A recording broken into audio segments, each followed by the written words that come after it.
አባት ሰዓት ስንት ነው? አለስኩም የገዛሁልህ ሰዓት የኔ ፍቅር ደግሞ ረሳውታ። አንድ ሰው ላይ ሊሆን ነው። ካሌቦ ብሩን ላክልኛ።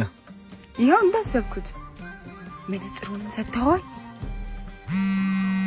የኔ ፍቅር ደወለች። ሄሎ ያንተ ነገር እንዳለ ይሱም አይሆነው መቼ ነው?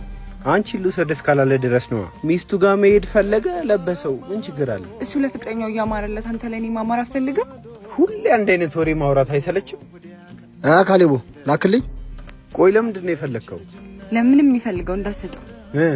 ባካ አርሰናል ከፒኤስጂ ቻምፒየንስ ሊግ ፍጻሜ ፔፕሲ ሜዲያ ትኬት ልቆርጥ እኮ። ጭራሽ ልኮስ እና በምንድን ነው የምትቆርጠው? በቴሌብርና በዳሽን ሱፐር አፕ መቁረጥ ትችላለህ። የኔ ፍቅር አንገባም። ሙዚቃም አለው ሲባል ሰምቻለሁ። እናሳ ዳይ ጽጌ መድረኩ ላይ አስችሎሽ ሆነ አስችሎሽ ሲል ኃይሉ አመርጋ ደግሞ ከተራራው ማዶ ማዶ እያሉ ያዝናኑናል። ግንቦት 22 ነው ቻምፒየንስ ሊግ። እናሳ በኮንቬንሽን ሴንተር ከ12 ሰዓት ጀምሮ አይቀርም ጽድት ያለ ፕሮግራም ይጀምራል። አንተ ትኬቱ 800 ብር እኮ ነው የሚለው። በርለል የሚገዛ ደግሞ 2,000 ነው። ቪአይፒ ደግሞ 5,000 ብር። አሁን ተቀበለው። ትጠላው አዋጭጭኝ መነጽርና ሰዓቴን ስጠኝ። ኧረ አልሰማህም። እዛው ፔፕሲ ሜዳ ሰጣለሁ። ደፋር